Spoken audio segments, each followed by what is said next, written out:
మత్తయి సువార్త 5వ అధ్యాయం క్రొత్త నిబంధనలో ధన్యతల కొండ అంటారు. యేసు ప్రభు 5, 6, 7 అధ్యాయాలు ఆయన ఒక సుదీర్ఘ ప్రసంగం చేశాడు. అసలు మత్తయి సువార్తలో 6 ప్రసంగాలు ఉన్నాయి. యేసు ప్రభు 5, 6, 7 అధ్యాయులు ఒక ప్రసంగం ఉంది. శిష్యులకేమో 10వ అధ్యాయంలో ప్రసంగం ఉంది. 13వ అధ్యాయములో పరలోక రాజ్యాన్ని గురించిన ప్రసంగం ఉంది. 18వ అధ్యాయంలో క్షమాపణ గురించిన ప్రసంగం ఉన్నది. 23వ అధ్యాయములో పరసయుల గురించి అయ్యో శాస్త్రులారా పరసయులారా అని చెప్పాడు. 24, 25 అధ్యాయాలు ప్రవచనాత్మకం ప్రభు యొక్క రాకడ గురించి చెప్పాడు. అయితే మనం లోతుగా ధ్యానిస్తే 5, 6, 7 అధ్యాయాలు కూడా ఒక ప్రవచనాత్మకమైన ప్రసంగం. ఇవి ధన్యతలు. ఇక్కడ మనకి 7 + 2 మొత్తం 9 ధన్యతలు ఉన్నాయి. ఆత్మ విషయమే దీనులైన వారు ధన్యులు, పరలోక రాజ్యం వారిది నుంచి 9వది ఏంటంటే నా నిమిత్తము జనులు మిమ్మల్ని హింసించి నిందించి మీ మీద అబద్ధముగా చెడ్డ మాటలలో పలుకున్నప్పుడు మీరు ధన్యులని 9 ధన్యతలు చెప్పాడు. ఇవి దేవుని బిడ్డల్లో 1000 ఏండ్ల పరిపాలనలో అక్షరార్థం నెరవేరుతాయి. అదే ప్రవచనం. అయితే ఇప్పుడు ఈ లోకంలో ఇవి ఏవి నెరవేరవు. కానీ యేసు ప్రభు ఎవరి హృదయాల్లో ఉన్నాడో అవి ఖచ్చితంగా నెరవేరాలని దేవుడు కోరుచూ ఉన్నారు. ఈ ధన్యతలన్నీ కూడా దేవుని బిడ్డలలో పరిశుద్ధాత్ముడు ఎవరిలో నివాసం ఉన్నాడో వారి జీవితాల్లో ఈ ధన్యతలన్నీ నెరవేరాలి. ఇక్కడ 9 ధన్యతలు ఎంతో గొప్ప వ్యాఖ్యానముతో కూడిన ధన్యతలు. అయితే ఈ రోజున ప్రభు కృపను బట్టి 6వ వచనంలో ఉన్న ధన్యతను మనం చూద్దాం. అది 4వ ధన్యత. చూడండి, మత్తయి సువార్త 5వ అధ్యాయం 6వ వచనం. నీతి కొరకు ఆకలి దప్పులు గలవారు ధన్యులు, వారు తృప్తిపరచబడుదురు. అదే మళ్ళీ నీతి గురించి 8వ ధన్యత కూడా ఉంది. నీతి నిమిత్తము హింసింపబడువారు ధన్యులు, పరలోక రాజ్యము వారిది. ఇక్కడ ఈ 9లోనే నీతి గురించి దేవుడు 2 సార్లు చెప్పాడు. కనుక దేవుని దృష్టిలో నీతి అంటే ఎంత ప్రాముఖ్యమైనదో దేవుడు మనకి తెలియజేస్తూ ఉన్నాడు. మరి నీతి అంటే ఏంటి? చూడండి, దేవుని వాక్యంలో నీతి అనగా 3 విధాలుగా దేవుని బిడ్డలకి నీతి వస్తుంది. నీతిమంతుడు లేని ఈ లోకములో విశ్వాసము ద్వారా మనకి నీతి అనగా రోమాపత్రికలో మనం చూస్తాం. విశ్వాసము ద్వారా రోమాపత్రిక 5వ అధ్యాయం 1వ వచనములో విశ్వాసము ద్వారా మనము నీతిమంతులముగా తీర్చబడి, ప్రభునందు నీ విశ్వాసం ఉంచావు, నీ బ్రతుకు మారిపోద్ది. కంటే అది విశ్వాసము ద్వారా నీతి. 2వది ఇదే రోమాపత్రిక 3వ అధ్యాయం 23వ వచనంలో ఆయన కృప ద్వారా నీతి అనగా దేవుని యొక్క ఏర్పాటులో ఆయన సంకల్పములో ఆయన కృప ద్వారా మనలను ఆయన నీతిమంతులనిగా తీర్చాడు. మొదటి విశ్వాసము ద్వారా నీతి. అబ్రహాము దేవుని నమ్మెను, అది అతనికి నీతిగా ఎంచబడెను. రెండవది దేవుని యొక్క కృప, ప్రభు యొక్క ఏర్పాటులో మనం ఉన్నాం. ప్రభు యొక్క సంకల్పములో మనం ఉన్నాం. జగత్తు పునాది వేయబడక మునిపే ఆయన కృపలో మనం ఉన్నాం. క్రీస్తు యేసునందు కృపలో మనల్ని ఏర్పాటు చేసుకున్నాడు. ఇంకా ప్రాముఖ్యమైనది మూడవది ఏమిటి అంటే మనం చదువుదాం. చూడండి, రోమాపత్రిక 5వ అధ్యాయం 9వ వచనం చూడండి ఏమంటున్నాడు. ఇది ముఖ్యమైనది. కాబట్టి ఆయన రక్తము వలన ఇప్పుడు నీతిమంతులముగా తీర్చబడి, యేసు రక్తము ద్వారా నీతిమంతులు. ఇది ప్రవర్తనలో నీతి. ఆయన కుమారుడైన యేసు రక్తము ప్రతి పాపము నుండి మనలను పవిత్రులుగా చేస్తుంది. 1 యోహాను పత్రిక 1వ అధ్యాయం 9వ వచనంలో సమస్త దుర్నీతి నుండి మనలను పవిత్రులనుగా చేస్తుంది. కనుక నీతిమంతుడు ఒక్కడు లేడు ఈ లోకంలో. అలాంటి నీతిమంతుడు లేని లోకములో యేసు ప్రభువునందు విశ్వాసముంచిన వారిని నీతిమంతులుగా దేవుడు తీరుస్తాడు. యేసు ప్రభు యొక్క కృప ద్వారా దేవుడు మనల్ని నీతిమంతులనుగా తీరుస్తాడు. యేసు ప్రభు రక్తం సమస్త దుర్నీతి నుంచి, నీ ప్రవర్తన నుంచి, నీ చెడ్డ జీవితం నుంచి నిన్ను పవిత్రులనుగా చేస్తుంది. ఈ విధంగా ప్రభు ద్వారా మనందరం నీతిమంతులుగా తీర్చబడగలం. అయితే ఇక్కడ ప్రశ్న, లోకంలో చాలామంది నీతిమంతులు ఉన్నారు, ప్రభు నెరగని వారు. వాళ్ళు చారిటబుల్ ట్రస్టులు పెట్టి, లేకపోతే ఆర్గనైజేషన్లు పెట్టి ఎంతో సేవ చేస్తున్నారు, దాన ధర్మాలు చేస్తున్నారు, ఎన్నెన్నో ఉచితంగా పంచుతూ ఉండేవాళ్ళు కొందరు ఉన్నారు. మరి వీళ్ళు నీతిమంతులా? యేసు ప్రభు తప్ప ఈ లోకంలో ఆయన నీతి తప్ప ఇంకా ఏ నీతి కూడా మురికి గుడ్డల్లాగా ఉన్నది, అంతే. గమనించరా? యేసు ప్రభువుని నమ్మకుండా వాళ్ళు ఎన్ని నీతి క్రియలు చేసినా ప్రభు యొక్క క్రీస్తు రక్తము ముందు ఇవి పనికిరావు. అంత ఒకటే, అంత బాగున్న, అందరికీ ఒకటే అనే తత్వాలు ఉన్నాయి. ఇవి దేవునిలో పనికి రావు. కనుక లోకంలో మంచివారు, పవిత్రులు, దాన ధర్మాలు చేసేవాళ్ళు, లేకపోతే ఇంకేదన్నా గొప్ప కార్యాలు చేసేవాళ్ళు వీళ్ళు ఉన్నారు. కానీ యేసు ప్రభు యొక్క రక్తములో ఉన్న నీతి కన్నా ఇది ఎప్పటికీ మంచిది కానే కాదు. కనుక ఎవరైనా నీతిమంతులు అని అంటే యేసు ప్రభు ద్వారానే నీతిమంతుడు కాగలడు, అంతే. అంతకి తప్ప ఇంక ఎవ్వరూ నీతిమంతుడు లేనే లేదు.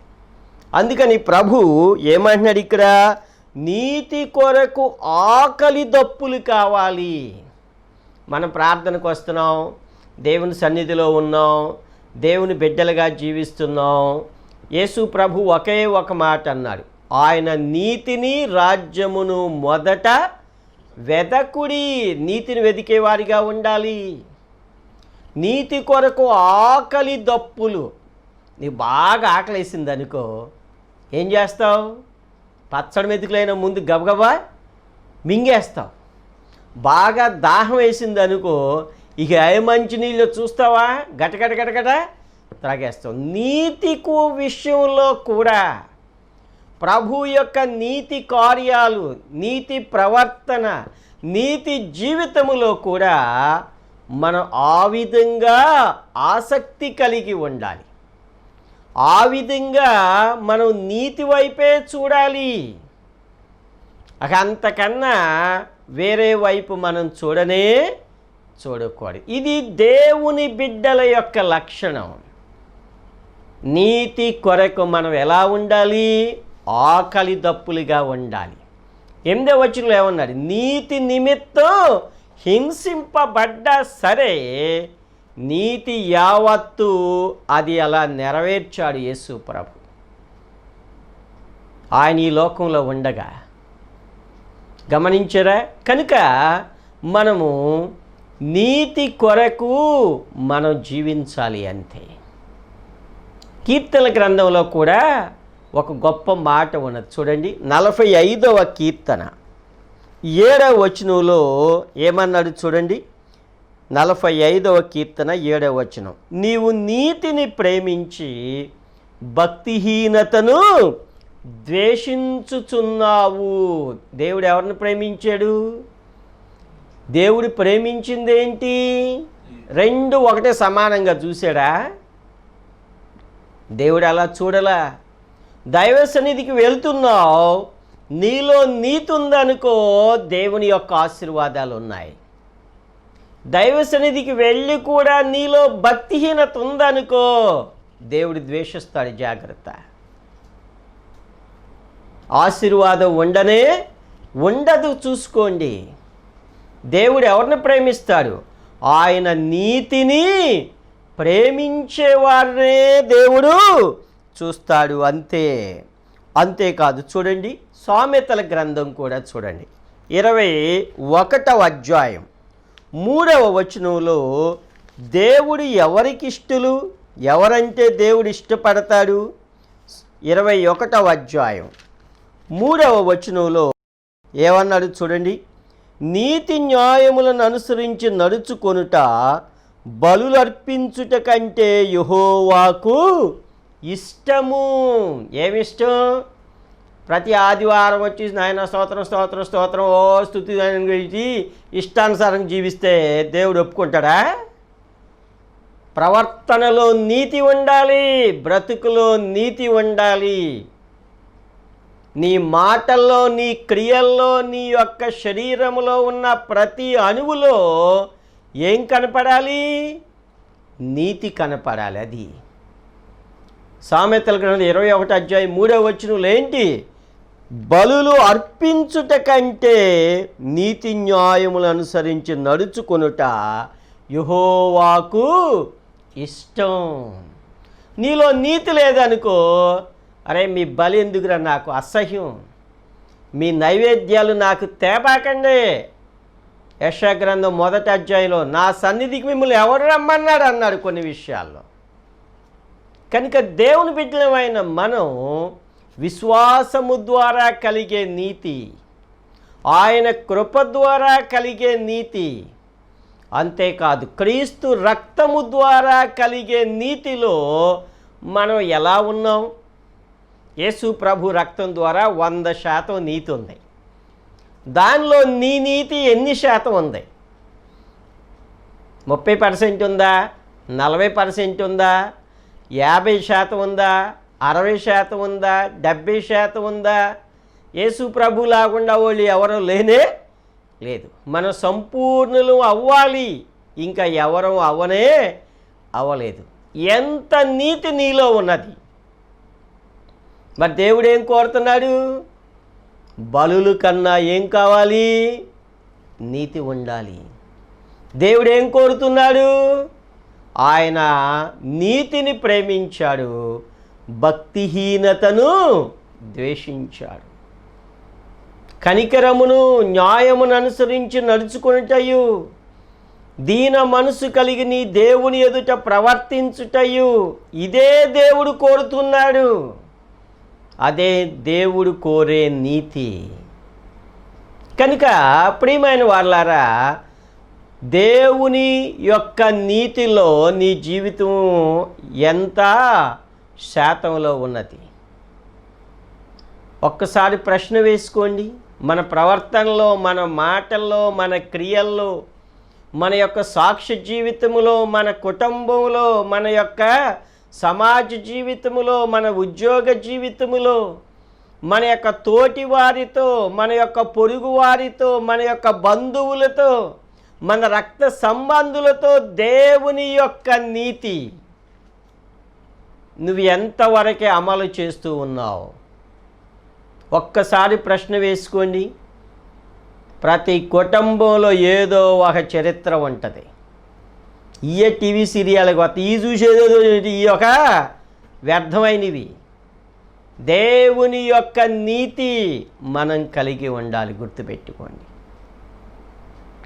ప్రభు యొక్క నీతిని మనం ఉన్నట్లయితే అదే మన జీవితాలకి ఆశీర్వాదం. గమనించరా, ఏమంటున్నాడు?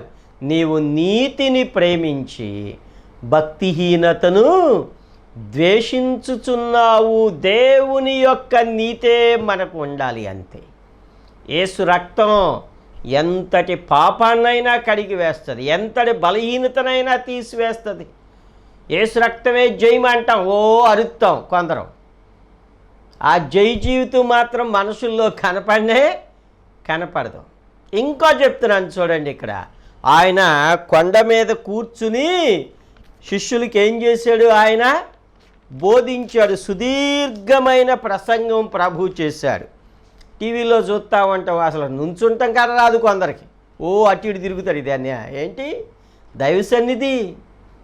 నువ్వు కూర్చున్నా నుంచున్నా సరిగ్గా బోధ చేయి. ఇష్టానుసారంగా తిరగటం, అటు ఇటు తిరగటం, పైకి వెళ్తాం కిందకు వస్తాం, ఓ ఇది కాదు. ఇది దేవుని నీతికి, దేవుని యొక్క క్రమానికి ఇవి పనికిరావు. గుర్తుపెట్టుకోండి ఎవరైనా సరే. దేవుని యొక్క నీతిలో మన వస్త్రాలు ఉండాలి, దేవుని యొక్క నీతిలో మన మాటలు ఉండాలి, దేవుని యొక్క నీతిలో నీ యొక్క క్రియలు ఉండాలి, నీ చూపులు ఉండాలి, నీ నడక ఉండాలి. నీతి కోసమే మనం ఆకలి దప్పులుగా ఉండాలి, అంతే తప్ప ఇంకా దేనికి ఉండదు. అప్పుడు ఏమన్నాడు? నీతి కొరకు ఆకలి దప్పులు గల వారు ధన్యులు, వారు తృప్తిపరచబడుదురు. ఏం తృప్తిది? లోకంలో నువ్వు ఎక్కడా పొందలేని తృప్తి, సమాధానం, సంతోషం, ఆశీర్వాదాలు దేవుడు నీకు దయచేస్తాడు. చూడండి, మనం కొన్ని చూద్దాం.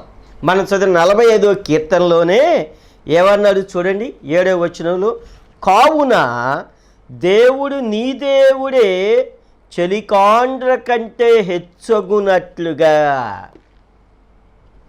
దేవుని యొక్క నీతిలో నీ ఉన్నావు అనుకో, నీ తోటి వారి కంటే నిన్ను దేవుడు ఏం చేస్తాడు? హెచ్చింప చేస్తాడు. ఆదికాండం 18వ అధ్యాయం 23వ వచనంలో, దుష్టులను నీతిమంతులతో దేవుడు సమానంగా ఎంచడు. సొదొమ గొమొర్రాలని నాశనం చేసే ముందు అబ్రహాము దేవునికి మొరపెడతాడు. దుష్టులను నీతిమంతులతో కూడా సమానంగా చూడవు కదా నువ్వు ప్రభువా. కనుక నీతిమంతులకుండే ఆశీర్వాదాలు నీతిమంతులకి దేవుడు ప్రత్యేకంగా ఇస్తాడు, మనలను హెచ్చిస్తాడు, అంతే. మన చెలికాండ్ర కంటే హెచ్చింపుని దేవుడు దయచేస్తాడు. గమనించరా? కనుక దేవుని బిడ్డలమైన మనం నీతిమంతులుగా ఆశీర్వాదాలు ఉన్నాయి. నోవాహును దేవుడు ఏమన్నాడు? నీవే నా ఎదుట నీతిమంతుడివై ఉన్నావు కనుక నీవును నీ ఇంటి వారును ఓడలో ప్రవేశం. మరి భక్తిహీనులు ఏమైపోయారు? భక్తిహీనతను దేవుడు ద్వేషించాడు. లోకమంతా ప్రళయంలో మునిగిపోయింది. కనుక మన యొక్క నీతి ఎంతవరకు ఉందో ఒక్కసారి ప్రశ్న వేసుకోండి, సరి చేసుకోండి. దేవుని యొక్క నీతిలో మనం ఉండాలి. ఏమిటి ఆశీర్వాదాలు? మనం చూడండి, సామెతల గ్రంథం 28వ అధ్యాయం 1వ వచనంలో ఏమన్నాడంటే, నీతిమంతులు సింహము వలె ధైర్యముగా ఉందురు. నీతిమంతులు ఎలా ఉంటారు? సామెతలు 28:1. సింహం కన్నా గొప్పలు ఎవరిని ఉన్నారా అడవిలో? లేరు. నీవు ప్రభు ద్వారా నీవు నీతిమంతుడుగా మార్చబడినట్లయితే ఇంకా నిన్ను మించిన వారిక ఎవరు లేరంతే. లోకంలో ప్రార్థన చేస్తాం, మళ్ళీ పాపము చేస్తాం. మనం ఏం చేస్తాం? మళ్ళీ నీతిమంతుల్ని భక్తిహీనులు ఇద్దరిని సమానంగా చూస్తాం. ఇది ఒక నీతి అనుకుంటాం, దేవుడు చూసుకుంటా అని మళ్ళీ ఒక మాట్లాడతాం. నీకు తెలవదా ఎవరు నీతో ఎవరు భక్తిహీనతో దేవుడు వివేకం కలిగిన ఆత్మను మనకిచ్చాడు. ఎవరు భక్తిహీనులో, ఎవరు నీతిమంతులో, ఎవరు పరిశుద్ధులో, ఎవరు దుర్నీతిపరులో దేవునికి తెలుసు, మనకు కూడా తెలుసు వారి ప్రవర్తనను బట్టి. కనుక దేవుని బిడ్డలమైన మనం నీతిమంతులనే మనం అనుసరించవలసిన వారంగా ఉన్నాం. భక్తిహీనతను నీవు ద్వేషించే వారిగా ఉండాలి. అదే దాన్ని కూడా సహించి, దాన్ని కూడా ఏమి లేదులే దేవుడు చూసుకుంటాలని ఒక రకంగా చూస్తే అది దేవుని యొక్క వాక్యానుసారమైన జీవితం కానే కాదు. నీతిమంతులు సింహము వలె ధైర్యంగా ఉంటారు. ఇక అంతే. సింహం ఎంత అడవికి గొప్పదో నిన్ను కూడా దేవుడు అంత గొప్పగా చేస్తాడు. మనం చదివిన భాగంలో ఏమన్నాడు? కావున దేవుడు నీ చెలికాండ్ర కంటే హెచ్చగునట్లుగా చేస్తాడు దేవుడు. యోబు గ్రంథంలో మనం చూద్దాం. చూడండి 8వ అధ్యాయం, యోబు గ్రంథం 8వ అధ్యాయం 6వ వచనం చూడండి. యోబు గ్రంథం 8:6. నీవు పవిత్రుడవై యథార్థవంతుడవైన ఎడల నిశ్చయముగా ఆయన నీ యందు శ్రద్ధ నిలిపి నీ నీతికి తగినట్టుగా నీ నివాస స్థలమును వర్ధిల్ల చేయను. గమనించారా ప్రియమైన వారులారా? నీ నీతికి తగినట్లుగా. నువ్వు 40% నీతిలో ఉన్నావు, నీ నీతికి తగినట్లుగా దేవుడు నీ నివాసాన్ని వర్ధిల్లా చేస్తాడు. 60%లో నీతిలో ఉన్నావు, 60% అంటే 40 కన్నా ఎక్కువగా నీ నీతికి తగినట్లుగా నివాస స్థలాన్ని దేవుడు వర్ధిల్ల చేస్తాడు. లేకపోతే 80%లో ఉన్నావు, 90%లో ఉన్నావు, 90% దేవుడు నీ నీతికి తగినట్లుగా నీ నివాస స్థలాన్ని వర్ధిల్ల చేస్తాడు. నీ ప్రార్థన ఆలకిస్తాడు, నీ క్రియలకు ప్రతిఫలాన్ని దేవుడు ఇస్తాడు. నీ యొక్క ప్రతి పనిలో దేవుని యొక్క ఆశీర్వాదం, నడిపింపు, దీవెన విస్తరించటం, ఫలించటాన్ని నీవు చూస్తావు. శోధల నుంచి, బాధల నుంచి, అనారోగ్యం నుంచి, ఇరుకుల నుంచి, ఇబ్బందుల నుంచి దేవుడు తప్పించి వేస్తాడు. దుష్టుని బారిని ప్రభు పడకుండా కాపాడుతాడు. శోధనలు రాకుండా దేవుడు కాపాడుతాడు. నీ నీతికి తగినట్లుగా దేవుడు వర్ధిల్ల చేస్తాడు. మన 92వ కీర్తన 12వ వచనంలో ఏముంది? నీతిమంతులు ఎలా ఉంటారు?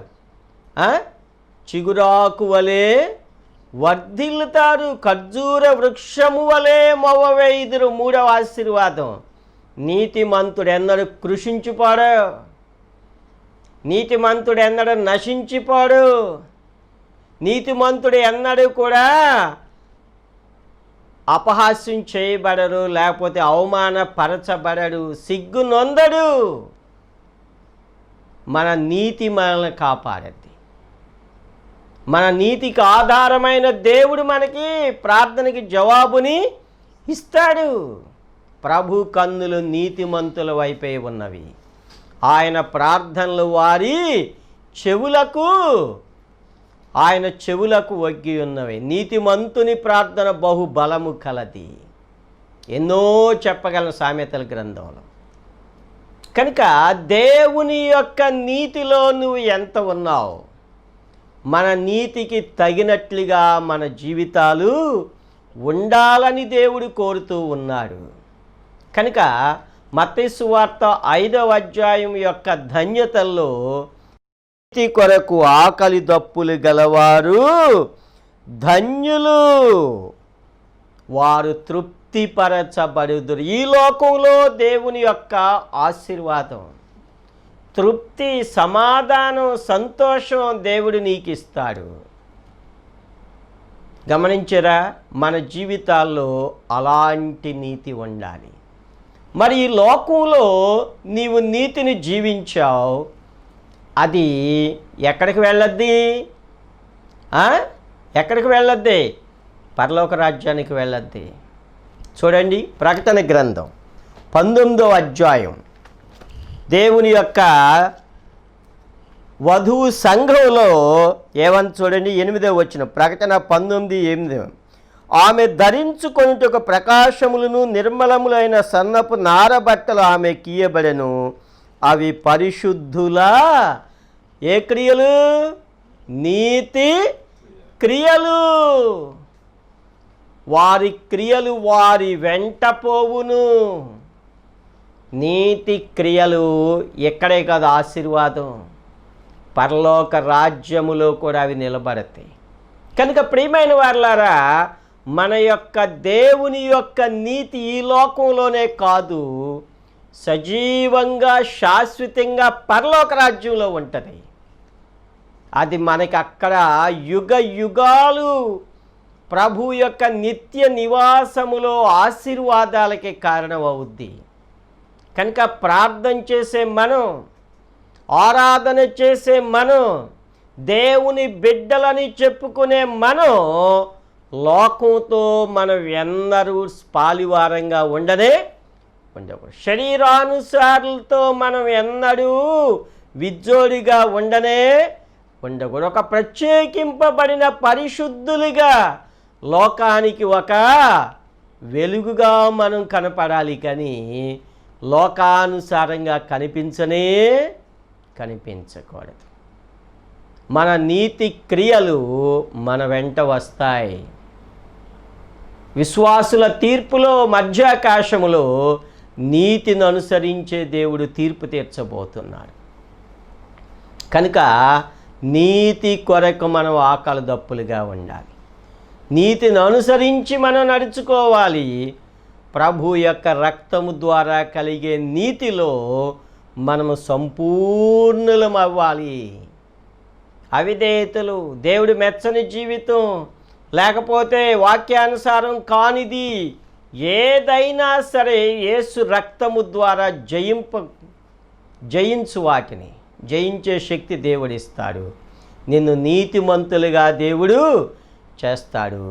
పరలోక రాజ్యములో నీకు నీతి వస్త్రాలు బహుమానముగా దేవుడిస్తాడు. కనుక ప్రభు యొక్క నీతిలో జీవించి దేవుని యొక్క ధన్యతలు, ఆశీర్వాదాలు మనం పొందుదాం. అలాంటి కృప ప్రభు మనకి దయచేయునుగాక.